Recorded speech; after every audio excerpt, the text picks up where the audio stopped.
Apple's Time Flies event is finally over. And there was some interesting announcements, but no iPhone 12.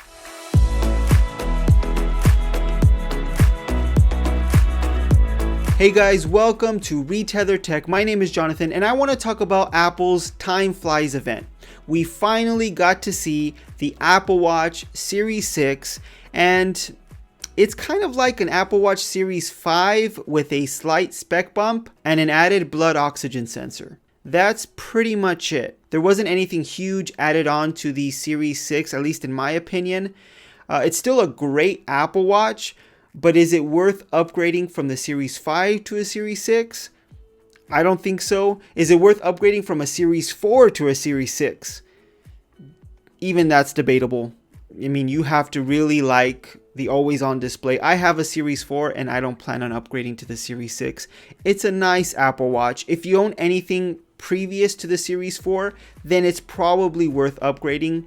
Other than that, it's just a minimal improvement. But they also announced an Apple Watch SE, which is a cheaper version of the Apple Watch. It's missing some features like an always on display.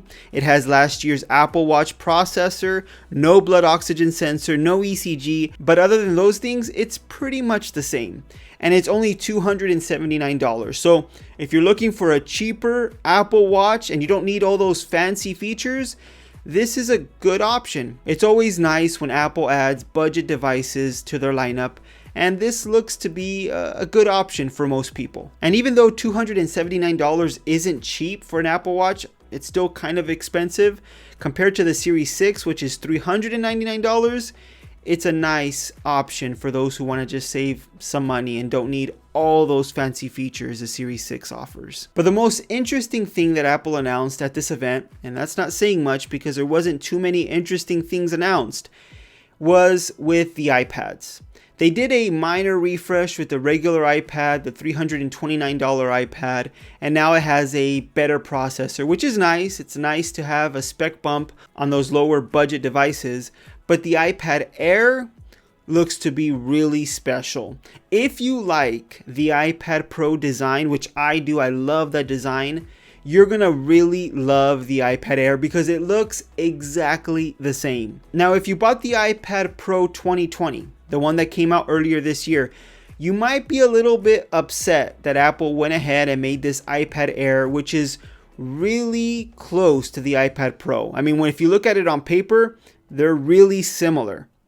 But let's compare these two iPads and let's see if the iPad Pro is still worth that extra $200 starting point. All right, so when we look at the iPad Pro, the 11-inch, and we compare it to the iPad Air, they have the same colors, the silver and space gray, but the iPad Air actually has 3 additional colors. So that's nice if you like additional colors on your iPad. The screen on the iPad Pro is an 11-inch and the iPad Air is 10.9 inches, so very minimal difference.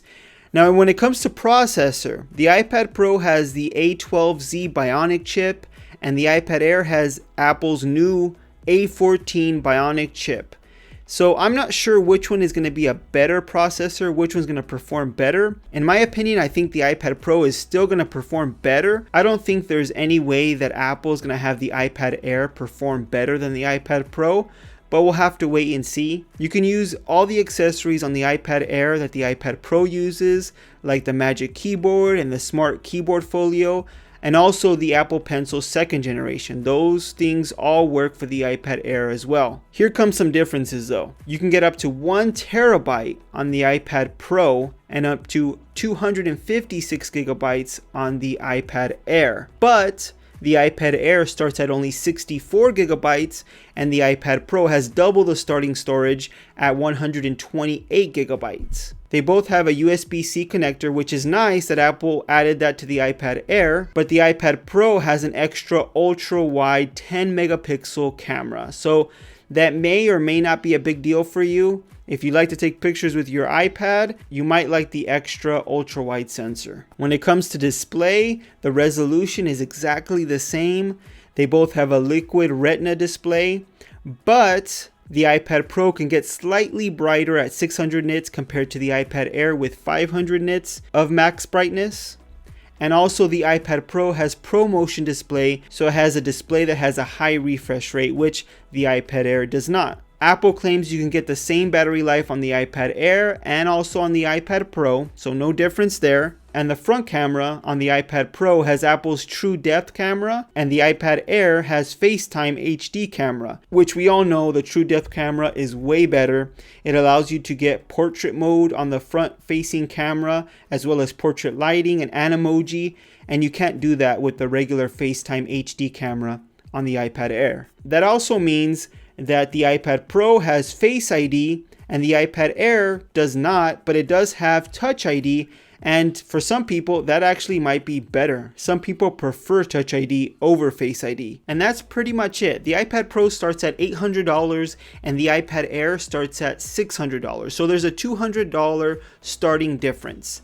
So consider this, is having double the storage to start off, brighter display, Face ID instead of Touch ID, which depending on your preference might be better, an extra ultra wide camera sensor, a True Depth camera sensor in the front. Also, the iPad Pro has quad speakers instead of stereo speakers. And even though the iPad Air has Apple's all new A14 Bionic, I'm sure as far as performance, the iPad Pro is still going to be better. Are all those things worth an extra $200?